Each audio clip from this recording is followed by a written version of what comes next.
On Friday, January 27th, Christine and Jenna fought back against their killers. They fought so hard that their killer's DNA got embedded under their fingernails. That killer's DNA was not Tim's. DNA testing definitively excluded him. In the struggle, Christine broke her ring finger and the ring she was wearing. The killer's DNA was on that ring. Again, DNA evidence excluded Tim. Christine fought back so hard that she injured her killer, sending his blood onto the ceiling.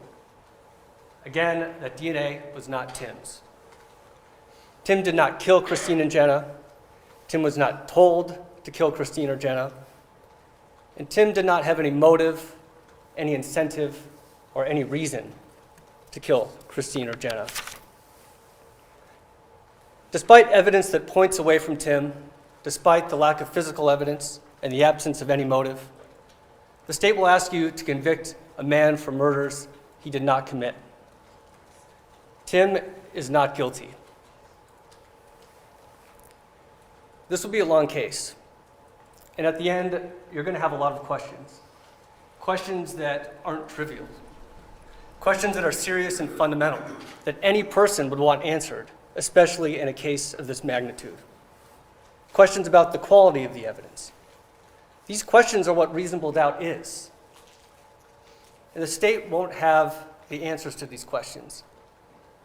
Among others, they won't and can't answer when were the women killed, how were they killed, how many people were involved, and crucially, why were they killed? Who had the motive to kill them? The state may say at the end that they don't have to answer these questions. But don't let the state dismiss questions that they can't answer as questions that don't matter. The state must answer every question that gives you reasonable doubt.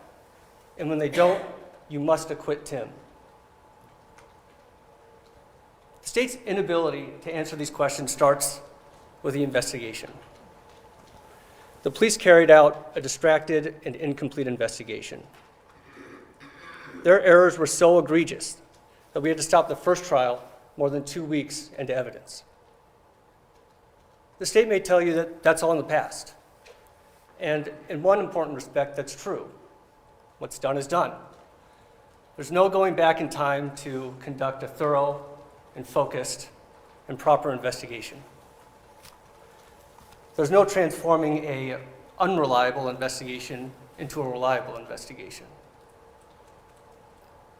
Now, we're not saying that this was a dishonest investigation, but rather that it was fatally flawed. And it was flawed in a variety of ways.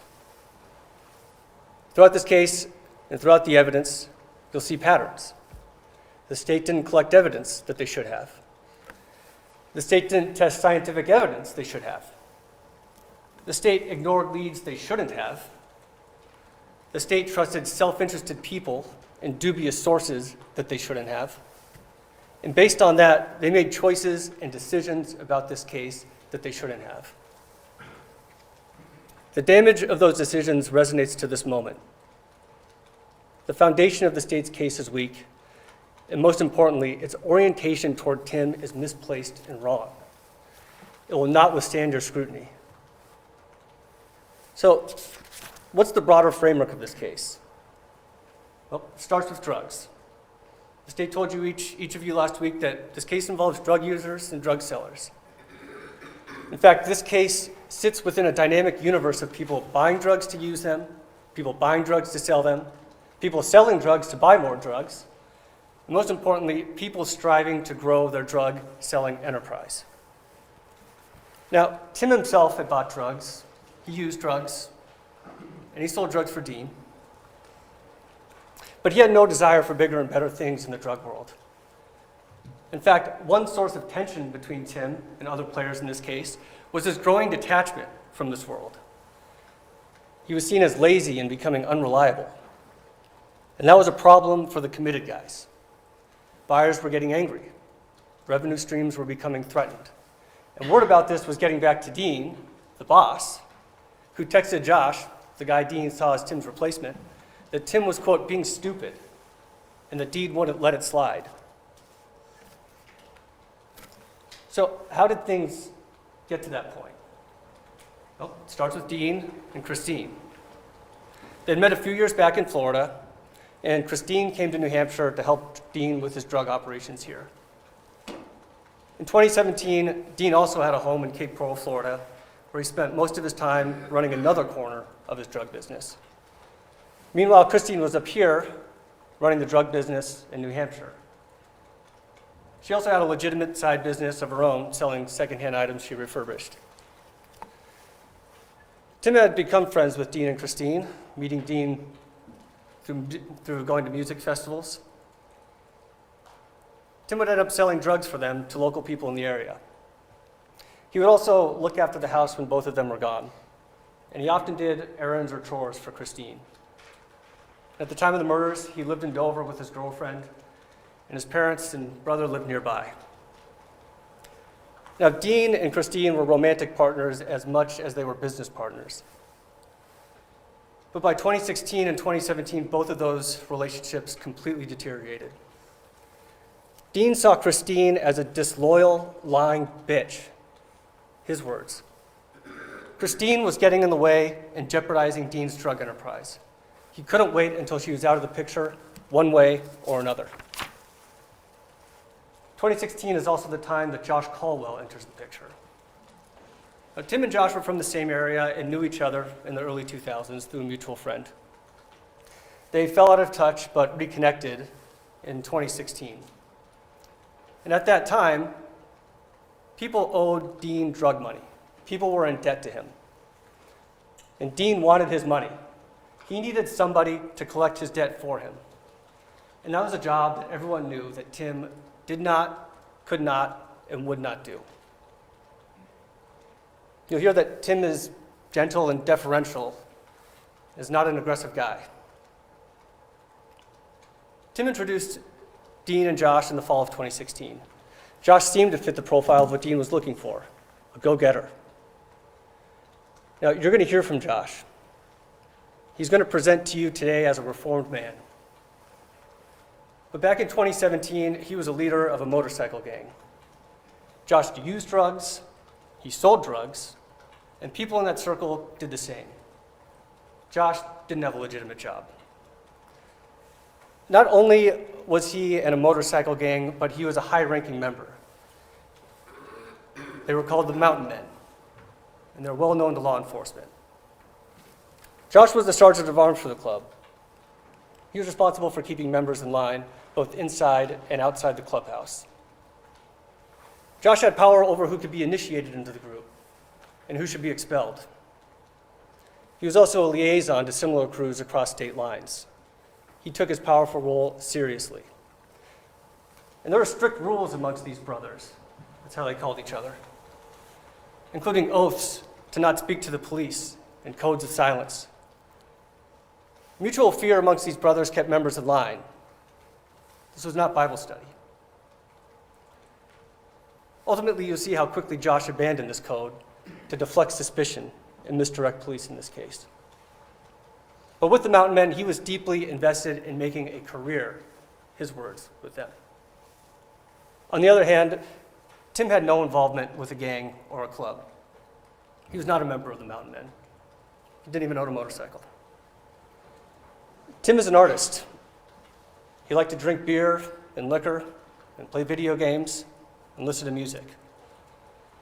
He was kind of a loafer, kind of unambitious. And like I said earlier, that's how Josh came into the picture. Josh will admit to you that Dean originally hired him to be his muscle, to collect Dean's drug debt. But their relationship quickly evolved. Josh will say he never actually collected drug debt for Dean. We may never know if that's a truth or a lie. But we do know, and what the evidence will show, is that Dean and Josh quickly saw opportunities in each other. Josh will lie about the premise of his arrangement with Dean. He'll say it had nothing to do with the Mountain Men. But you'll see evidence for why that's not believable. In November of 2016, shortly after Josh had met Dean, Dean brought Josh down to Florida so Josh could help Dean collect debt. The next month, Dean invited Josh down to Florida again, but this time for a vacation. And Josh's girlfriend, Cassie, was invited too. Josh was moving up. To Dean, Josh represented untapped streams of drug revenue. Josh's connections both inside and outside of the club meant more numbers. More people to work for Dean, more people to buy drugs from Dean, more people to collect his debt. And as an added benefit, those men came with a code of silence. Now, fast forward to the week of the murders, and Josh was devising a whole system to track this budding enterprise with Dean. To cover their digital tracks, Josh named their business the Hill Ranch Installations. This is not dissimilar to one of his other drug dealing enterprises, in which drug deals were referred to as snowplow contracts. You'll hear about that also. On January 25th, 2 days before the murders, Dean and Josh exchanged giddy texts about their dreams. Dean says, I'm committing each and every resource to this, and it's going to be one hell of a trick, brother. Josh responds, it's going to be a hell of a year, bro. These two cannot wait to get their new and exciting partnership started and be done with their old ties for good. Now, what made Dean and Josh so enthusiastic that week about becoming partners? Well, the previous weekend, the weekend before the murders, Josh invited Dean to come to a party thrown by the Mountain Men at the Mountain Men's Clubhouse. He introduces Dean to his crew, to his brothers. This meant a lot to Josh. He was proving himself to Dean and to his crew. After Dean left the party, Josh texted Dean thanking him for coming and for hanging out with me and my brothers. Josh texted Dean that it meant a lot to him that he came down despite Dean's busy schedule. Dean tells Josh, I was glad to be there, bro. He praises the Mountain Men as quite the clan of good dudes. Josh tells Dean that he truly considers him a brother, and he's proud to call him that. Soon, Josh is signing off his texts with Dean with love and respect, the same tagline he used with his brothers in the Mountain Men. So a few days later, when Dean texts Josh that he's committed every and each resource to this, and that it's going to be a hell of a year, it's because that day Josh told him 20 minutes prior that people are, quote, chomping at the bit to buy his drugs. This is good news for Dean. He asks Josh, I take it there was a very good impression made. Josh responds, very, my brother, very. Remember, this is just days after Josh introduced Dean to the Mountain Men. The same week, the week before the murders, Dean and Josh would discuss the Tim problem. Tim was distancing himself, becoming hard to reach. He was missing delivery appointments. You'll hear from others how Tim was getting sick of this world, but leaving it isn't easy. Instead of saying he wanted out, he would tell them that he just wasn't feeling well or was confused, or that he wasn't feeling like himself. Now, Josh knew that Tim was slacking, and Josh knew that Dean was getting fed up with it. Oh, and Josh knew that Dean hated Christine. Dean would tell things to Josh like, I'm so fucking sick of that bitch. I have to get her out of my life as soon as possible. Josh was ready to seize the opportunity in front of him, and Dean welcomed it. Tim was becoming disposable. On January 25th, 2 days before the murders, Dean was about to head to Florida. But not before Dean and Josh texted each other about the importance of seeing each other. 3 a.m, Josh went to Verrill, Dean's house. You'll see video from the home surveillance system showing Josh and Dean at that time. You'll see Dean showing Josh and pointing out the surveillance system. Before that, Josh had no need to know about the surveillance system. But for some reason, that early morning, Dean wanted to make sure Josh knew how it operated. Then they walked out of the house, Josh went home, and Christine drove Dean to the airport. When Dean flew back 5 days later, Christine was dead, and Josh picked him up at the airport. You may be tempted to fixate on those 2 or 3 days, but doing so would be at the expense of critical context and essential information. That could help explain what happened. Another reason that you must consider the context is because what we know about that weekend is limited by the incomplete investigation that followed. An investigation that was sloppy, distracted, and mismanaged. A pattern you'll see throughout the evidence is that the police listened to the wrong people, they looked in the wrong directions, and they missed leads that could never be recovered. Now, when it comes to the investigation, it's important to know that federal agents were investigating Dean's multi-state drug operation prior to the murders. And within days of the murders, before the crime scene was even cleared, the New Hampshire police learned about that investigation. Within a few weeks, a decision was made to leave to the feds the drug investigation and New Hampshire to be in charge of the murder investigation. However, the federal agency would still use state manpower to pursue their own drug investigation, even though those officers remained assigned to the murder investigation. These investigators continued pursuing the drug investigation both here in New Hampshire and throughout the country. They went to Florida and California with the DEA.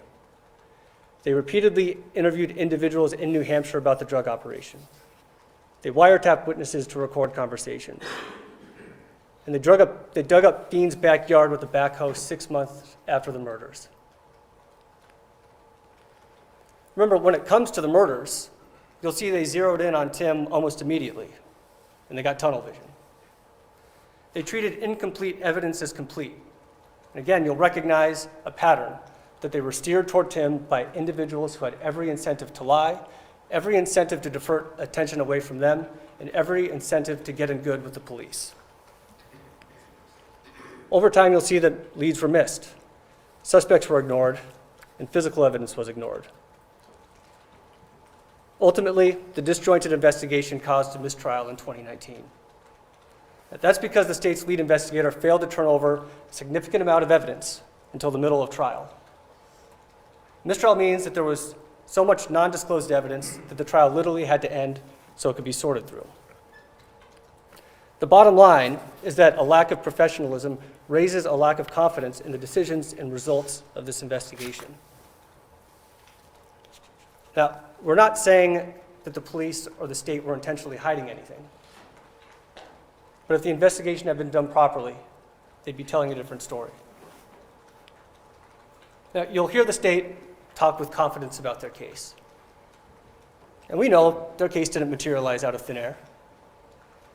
But you need to think critically about what you see and what you don't see. You already saw a video of Tim obscuring a camera, but he wasn't the only person to do that. Why would people using drugs want to obscure a camera? You'll hear scientific evidence, like DNA and fingerprint evidence. You'll hear how Tim's fingerprints were found on a few items at the house that were associated with the murders. We won't dispute that those fingerprints are his, but no one can say how, or more importantly, when Tim handled those items. In fact, you'll see evidence that indicates that he touched those items and used those bags long before the murders. You'll hear that his fingerprints weren't pressed in blood. Don't take what the state says at face value. Think critically and hold them to their burden. You'll also hear about the many items associated with the murder that either didn't have Tim's fingerprints, had other people's fingerprints, were never collected by investigators in the first place, or had prints on them that could have been compared to other suspects, but weren't. What about DNA evidence? You heard about a sweat-stained hat associated with Tim that tested positive for his DNA. But you'll hear that Tim, and see that Tim had a lot of these identical hats. So its presence at the house isn't all that insightful. More importantly, you'll hear about the other male DNA evidence tied much more closely to the murders. I mentioned earlier male blood on the ceiling. That was found in the kitchen, directly above where Christine's blood was found, directly above where she fought back against the man who murdered her. That blood is not Tim's. And the state never bothered to test it against any of the other male DNA they collected in this investigation, or that they could have. Same with the male DNA found under both Jenna and Christine's fingernails, and the DNA found on Christine's ring. Not Tim's and not tested against others. That's an example of what I say, that leads weren't followed or scientific evidence wasn't examined. You also heard about cell phone towers. That cell phone towers can indicate a person's location. You'll hear that these records indicate that Tim was in or around Farmington on Friday. But you'll also hear that this type of data is approximate and imprecise.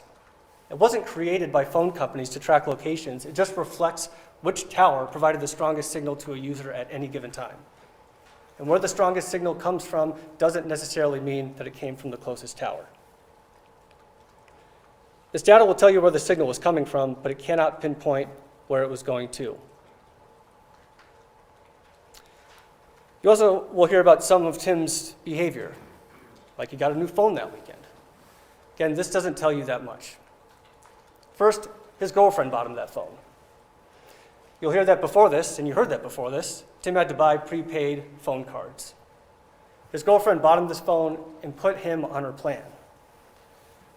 Second, he put his new phone number on Facebook, not a move of somebody trying to hide. And you might be astonished at how many people in this case had multiple phones and multiple phone numbers. The state's case will be at its strongest if you narrow your vision to the evidence that supports their case, and if you discourage yourself from pushing against those false boundaries. But don't let the state dismiss the questions you will have as insignificant or as speculation. Critically thinking and upholding your oath and duty is not speculating. Your questions will reflect reasonable doubt and expose how inadequate the investigation was and how incomplete this case is. I think this is a good time to talk about Jenna. We don't know much about Jenna, and the state's not going to tell you much about her either. The investigation barely looked into her. The state knew about some of the men she was close with. They knew that she was on the verge of homelessness when Christine led her into her home once Dean left for Florida. But what was going on with her? Why was she in that position? Did anyone have a motive to kill her? You heard how brutal her murder was. Over 40 stab wounds, like it was a crime of passion. We have few answers about Jenna or her killer because the state barely investigated how she spent her final days. But the state will use Jenna as a tool to try to create a narrative against Tim. You may be encouraged to believe that Tim was supposedly concerned about Jenna. She was an informant. But this suggestion doesn't withstand scrutiny. First, Jenna was Christine's guest, and Tim was deferential to Christine. He trusted Christine. Second, let's go to early Friday morning. The state referenced that Tim was at Josh's house. After Tim hung out with Josh, he returned to Muterboro, returned to the home, where he hung out with Christine and Jenna for hours. The women were alive and happy when he was there, and they still were when he left. This part is well documented. On video, you've seen some of it. You'll see Christine and Jenna doing chores, doing laundry, walking around. You'll see Christine on the enclosed porch, where she was likely refurbishing items to sell, and Tim was doing what he frequently did, helping her with her projects. Meanwhile, they were listening to music on an Alexa speaker. You'll hear their voices, their demeanor, as they shouted out names of songs and sang aloud. If Tim was ever skeptical of Jenna, the evidence shows that any skepticism was gone by the early hours of Friday. At the same time, you'll hear evidence and suggestions that Tim killed these women because he was out of his mind. Again, the documented evidence of Tim on those videos and in that audio presents an average man doing normal things, not a crazed maniac. One more point about this. Although you'll hear about Tim's demeanor from Josh and Dean, you'll hear from other witnesses who knew about Tim, like Kathy Bradstreet, that she saw him shortly before the murders, and he looked much better and healthier than he did the month prior. And you'll hear that Tim's general feeling of being ill or in discomfort coincided with his efforts to reduce his drug use.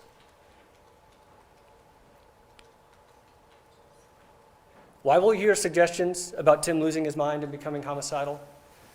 Because you won't hear any credible or convincing explanation for why Tim would commit heinous murders. He had no motive to kill them. Suggestions that Tim became a homicidal maniac because he may have been feeling dazed or unwell is speculation. It's wild speculation. It's the type of speculation that the state has warned you not to take. I'll lead you with a few quick points to think about. Consider the other players you will learn about in this case, their suspicious behavior that they can't account for, their trips to the house, their cryptic communications, their associations with Dean. One moment that will stick out to you is from the Friday afternoon the women were killed. Josh sends Dean an urgent message. There's a problem. On a scale of 1 to 10, this emergency is a 10. You saw those texts on the screen. Josh wants to talk immediately, but not over the phone and not over text. The conversation, he says, must be over an untraceable, encrypted app. What do you think that conversation was about? Josh will say he was just expressing concern about Christine. But guess who Josh never texts or calls to check in on? Christine. Why would you urgently need to communicate over an untraceable app just to express a vague feeling of concern about someone? Then on 4 a.m. on Saturday morning, Josh runs to the house alone to snatch a camera outside he believed may have captured the killer. Why? Josh thought that this camera was independent from the rest of the surveillance system, which had 8 or 10 cameras throughout the property. He thought this camera could record even if the rest of the system was shut down. You'll hear that he was wrong, but it won't answer the obvious question of why he did that.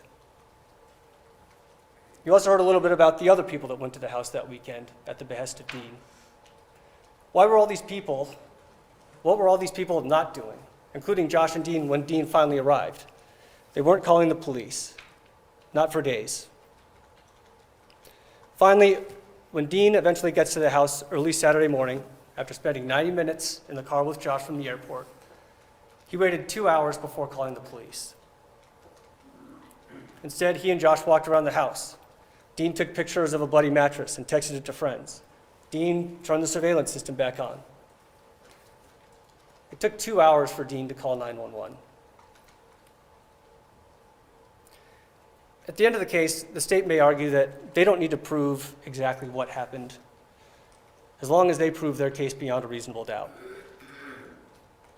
They may say that questions you have aren't relevant to the deliberations, that they aren't relevant to the elements, that they answered everything you needed to hear. Remember, these are arguments. Hold the state to its burden. Don't let them shed it. Don't walk away thinking that your significant and fundamental questions aren't important, because they are. And they arise from the many sources of reasonable doubt throughout this case. One thing is indisputable. The state needs to prove to you exactly who killed these women. They're speculating it was Tim. They're pointing at the wrong man.